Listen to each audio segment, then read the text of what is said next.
Señor Vidal, ¿cómo está usted? Buenos días. Entiendo que va a tener una agenda recargada en Perú.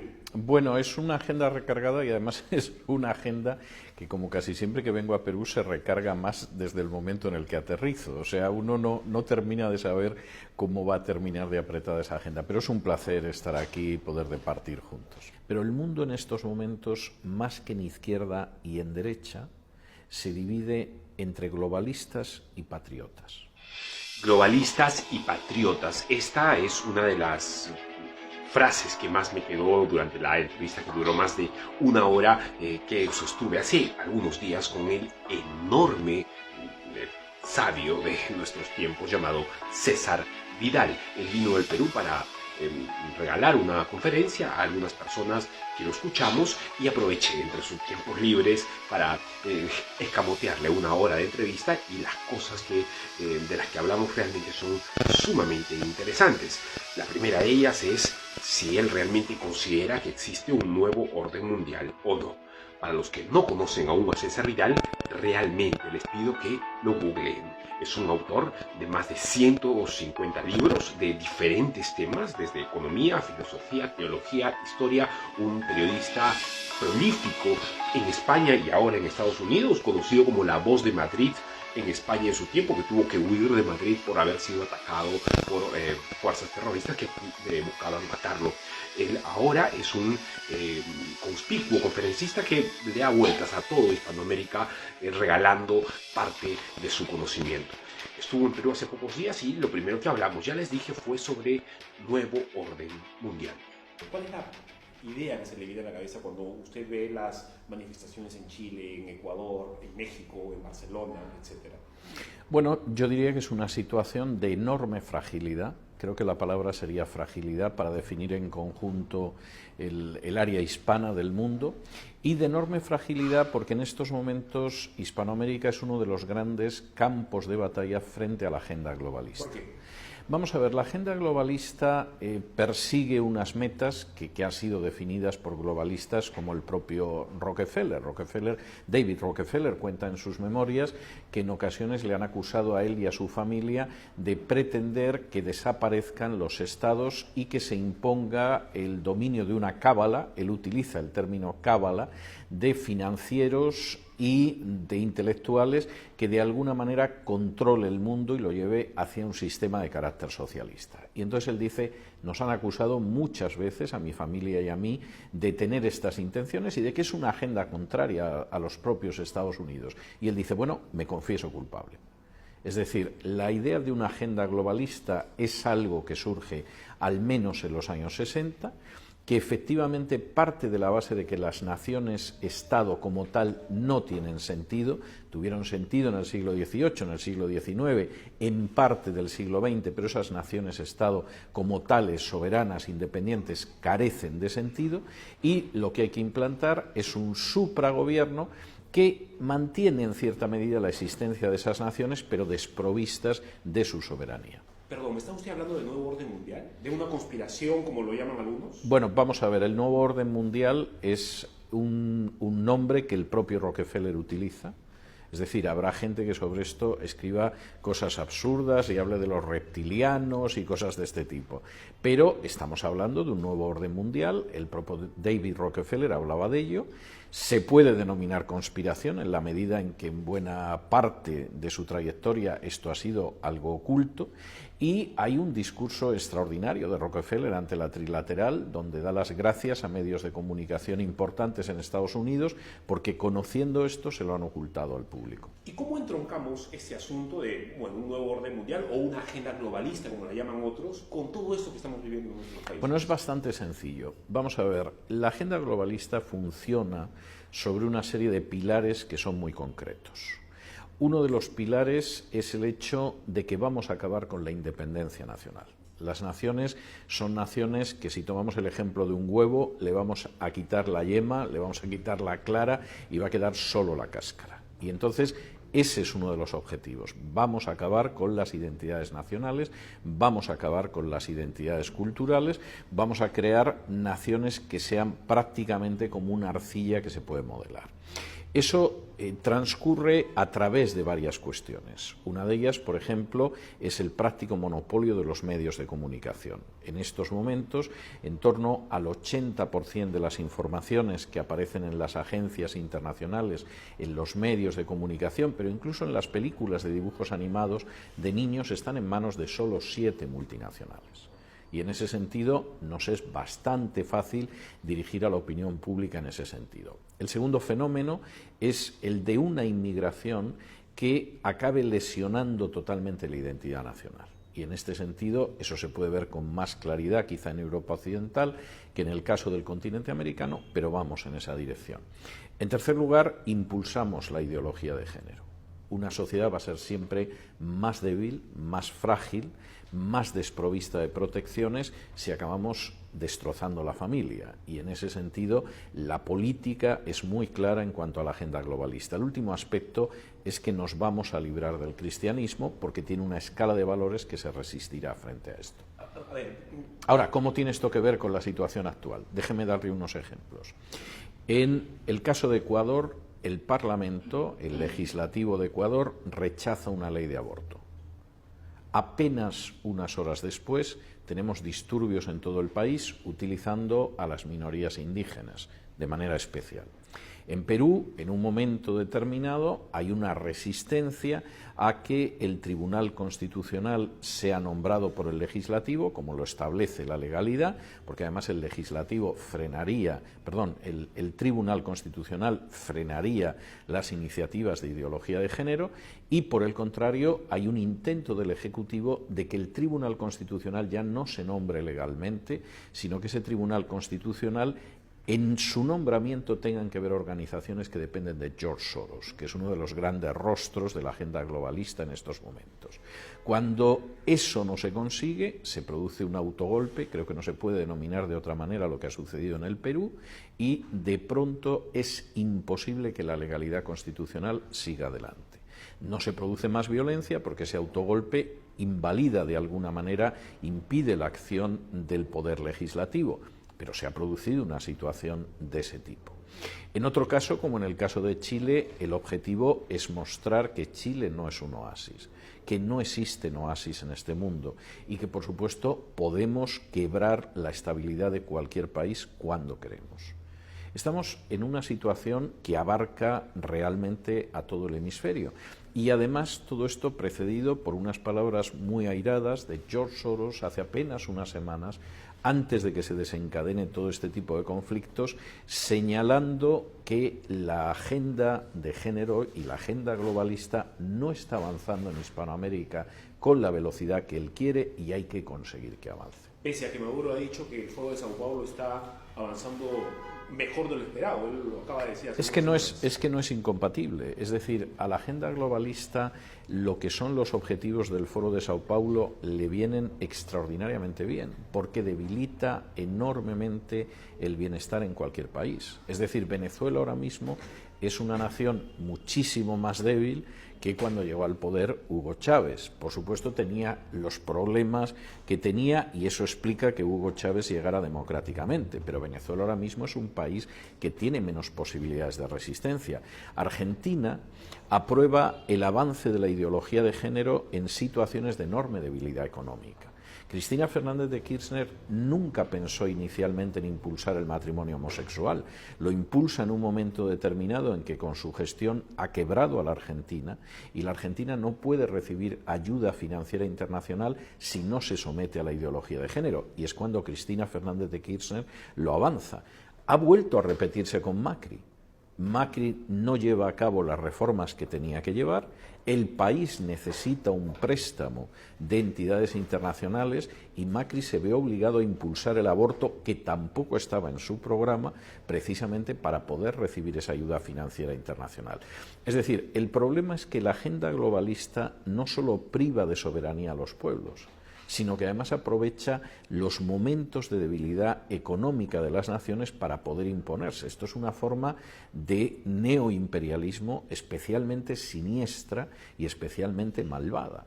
Y aquí lo que se está discutiendo en última instancia, al final, es si las naciones van a seguir siendo soberanas o, por el contrario, Perú y México y Argentina y Paraguay y el Ecuador se van a convertir en colonias de una agenda globalista. Esa es la cuestión de fondo. Tres temas. El primero, el Islam y cuál es la repercusión o influencia que no solamente ha ejercido y está ejerciendo en Europa, sino realmente qué significa el Islam para Latinoamérica como un futuro. César Vidal no es muy, digamos, halagüeño en lo que él espera que eso pueda causar a nuestros países. El segundo, el trabajo o la influencia de Francisco, el Papa Francisco, al frente del Vaticano y qué va a significar eso realmente para países como los nuestros. Y tercero, la influencia de la izquierda mundial que va a jugar un papel fundamental en torno a pobladores originarios de Latinoamérica. El Islam. ¿Qué papel juega el Islam? Ya vemos qué papel juega en Europa. Prácticamente Europa se ha llenado de mezquitas y de influencia musulmana. Pero para Latinoamérica, ¿qué esperar del avance no solamente cultural, sino incluso geográfico del Islam? Vamos a ver, el avance del Islam en el continente americano es mucho mayor de lo que puede parecer a primera vista. Es verdad que impresiona mucho el caso de Europa, porque claro, Europa apenas tiene una estrecha faja de mar entre ese norte de África islámico y el territorio europeo, y hay poblaciones europeas donde ya parece que estás en Marruecos o en Argelia en vez de estar en el sur de Francia o en el Levante español.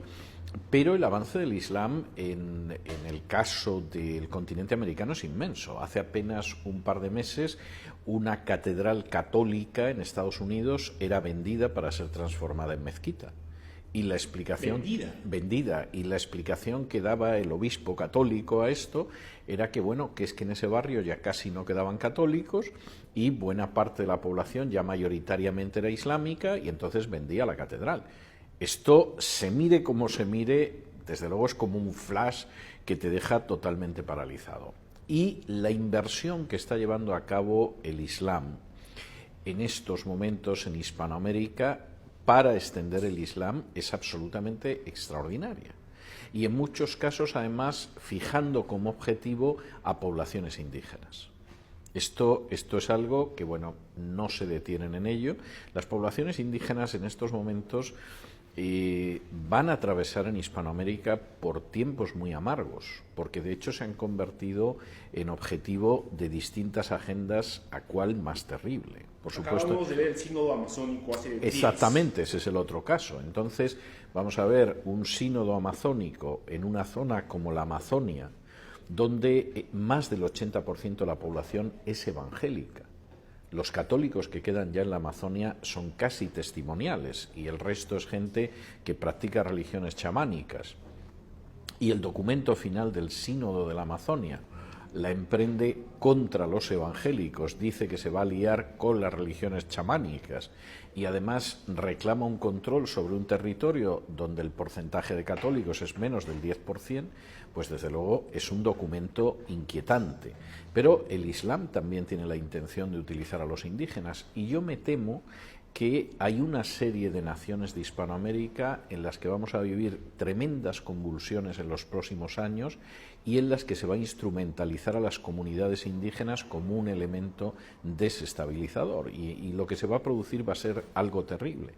Y es el hecho de cómo utilizas a comunidades no para integrarlas, sino realmente para intentar demoler el sistema que existe en este momento. Eso no es nuevo. No es algo nuevo, pero va a ser tremendamente dramático. Y estoy pensando en países como Guatemala, estoy pensando en países como el Perú, estoy pensando en países como Paraguay, como Ecuador. Esa es una de las realidades que vamos a ver en los próximos años e, insisto, se va a utilizar a las comunidades indígenas como ese elemento. ¿En cuántos años prevé usted? ¿En décadas? ¿En años? ¿En lustros? No. Esto es algo que ya hemos empezado a verlo. Lo que hemos visto en Ecuador hace apenas unas semanas, en que la punta de lanza de ese elemento desestabilizador era precisamente las comunidades indígenas, es el inicio. Hay un plan, Guatemala, por ejemplo, ahora mismo es un país donde ya más de la mitad de la población es indígena. Y estoy hablando de indígena, no el elemento mestizo, sino el elemento puramente indígena. Hay un plan para que en Guatemala se produzca una desestabilización utilizando a las comunidades indígenas, también en Perú. Ahora, no sé si es correcta la idea o el razonamiento o los resultados de lo que usted está diciendo. Además de usar poblaciones indígenas para desestabilizar nuestro sistema, nuestra cultura, digamos, ¿es correcto pensar que la Iglesia va a enfrentar alguna especie de persecución o de situación complicada? Yo no creo que estén ahora mismo quemando iglesias evangélicas en Chile por casualidad. Es decir, esto es algo bastante claro. Es decir, claro que hay un plan, y hay un plan, permítame que le dé dos ejemplos en este sentido. A principios de este año se produce una gran reunión en Bogotá, Colombia, de los lobbies favorables a la ideología de género, fundamentalmente pro-gays y pro-feministas.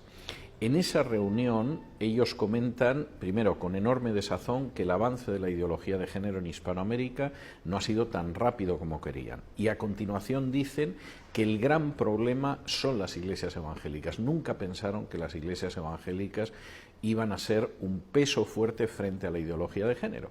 Y en su análisis comentan, la Iglesia Católica no es un problema, porque es una jerarquía, tiene unos intereses, siempre se puede pactar, etcétera, etcétera. Pero las iglesias evangélicas no tienen una organización piramidal. No puedes llegar a un acuerdo con la cúpula.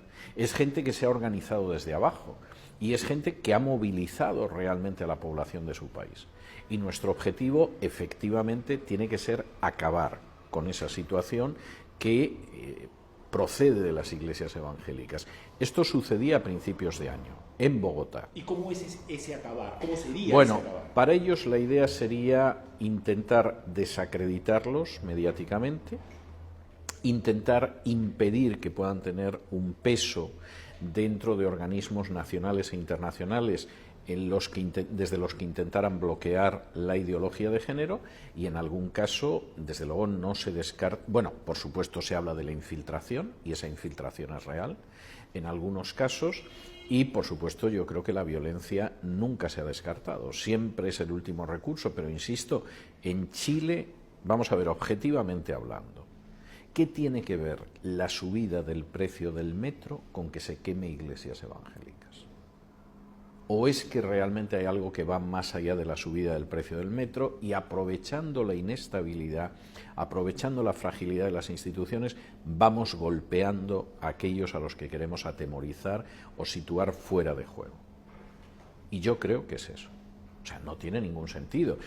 Hay varios niveles en los que podemos leer los acontecimientos, Yo puedo encontrarme con un acontecimiento X y yo puedo hacer una lectura económica, y esa lectura económica puede ser correcta.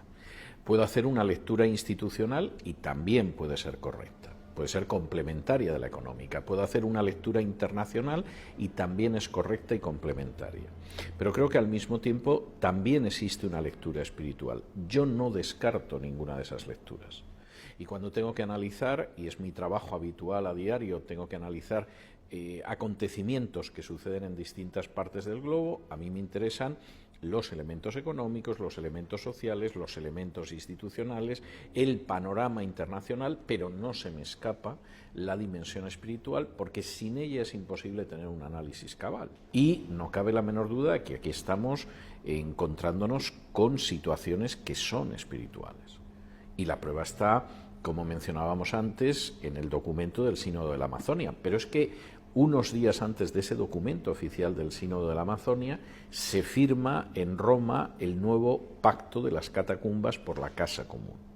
Y ese Pacto de las Catacumbas por la Casa Común, que suscriben varias docenas de obispos bajo la presidencia de un cardenal muy importante, que es Summons, es un abrazar la agenda globalista en cuestiones como es el calentamiento global, como es la idea de la ideología de género, algo más diluida, porque esto puede provocar mucho malestar en creyentes católicos, y por supuesto la idea de un control global de aquello que en realidad es soberanía de las naciones.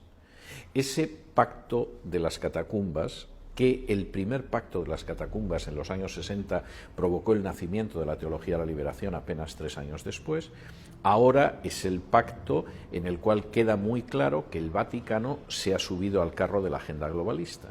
Y el documento del Sínodo de la Amazonia, bueno, es más claro en ese sentido, es más oficial, pero va exactamente en la misma línea.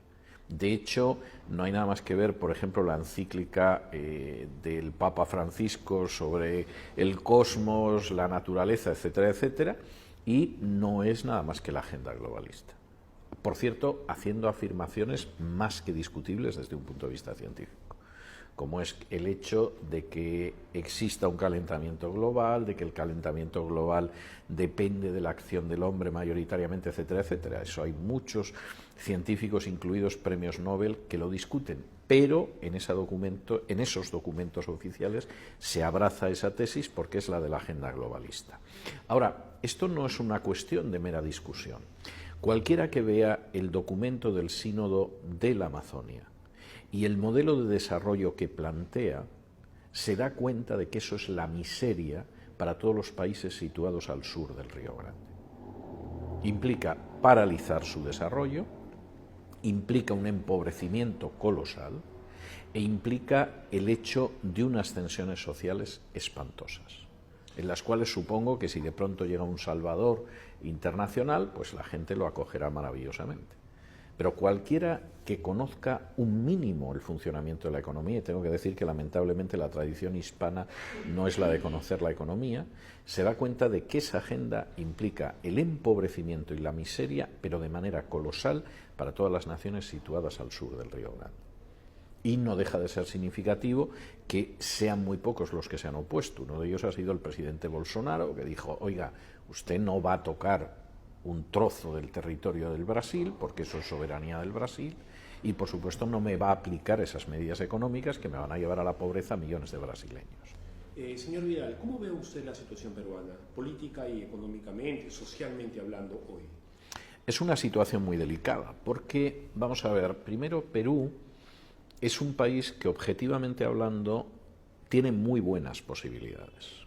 Es decir, esa descripción que se ha hecho a veces, que es muy dura pero que es real, de que Perú es un mendigo sentado sobre una montaña de oro, pues es una descripción que es bastante exacta. Es decir, objetivamente Perú tiene muchas posibilidades y tiene muchas potencialidades que se pueden desarrollar.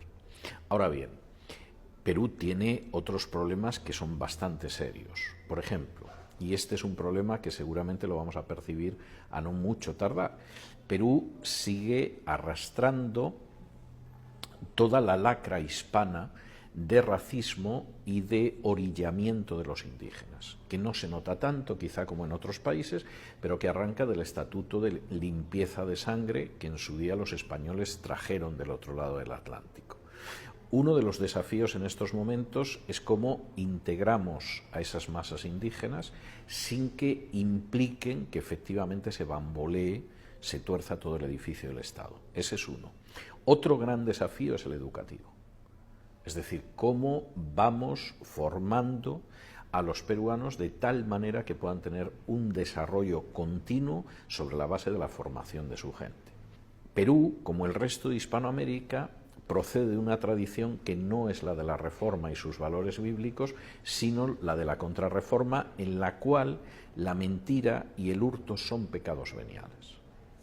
Claro, la mentira y el hurto, cuando es a pequeña escala, puede ser más o menos grave.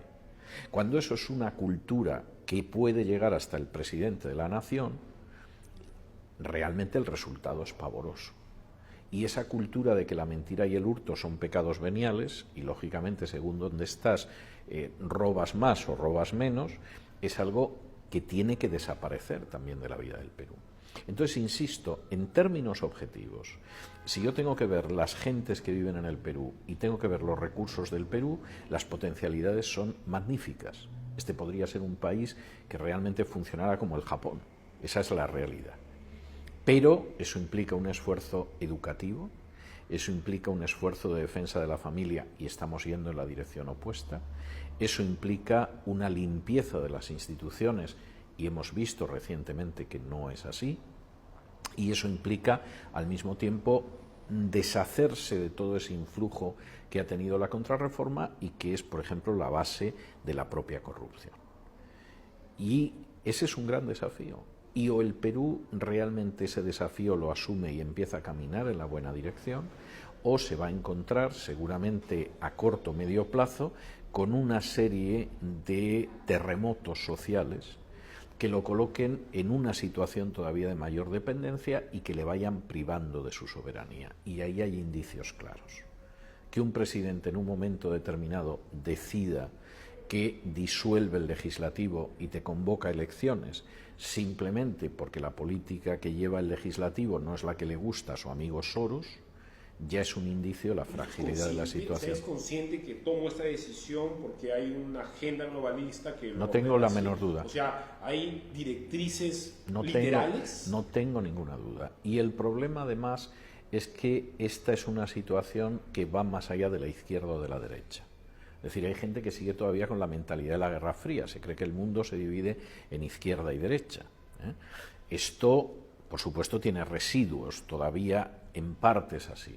Pero el mundo en estos momentos, más que en izquierda y en derecha, se divide entre globalistas y patriotas. Y esto es tremendamente importante, porque en muchos casos la derecha está haciendo exactamente la misma política que la izquierda, con resultados desastrosos, porque desilusiona a sus votantes y la izquierda vuelve al poder. Es lo que acaba de pasar en Argentina. Macri no llevó a cabo la política que la gente esperaba, no llevó a cabo las reformas, ha impulsado la ideología de género, buena parte de los votantes de derecha se han desilusionado, la izquierda ha regresado al poder, pero porque la derecha no ha cumplido ese papel. Y en estos momentos el mundo se divide en eso, en globalistas y en patriotas. Y efectivamente la gente tiene que preguntarse si lo que quiere es defender a su patria, si quiere que su patria siga siendo soberana e independiente, si quiere que su patria avance y progrese, o por el contrario está dispuesta a que su patria no sea nada más que una ruedecilla del inmenso engranaje de la agenda globalista. Esta es solo la primera parte de una larga conversación que sostuve con César Vidal hace algunos días. La segunda parte, en algunos días, durará más o menos lo mismo, pero trataremos sobre un tema en particular. ¿Realmente es útil el cristianismo hoy? ¿Y cuál es para César Vidal el futuro y el rol del cristianismo en los tiempos que vivimos?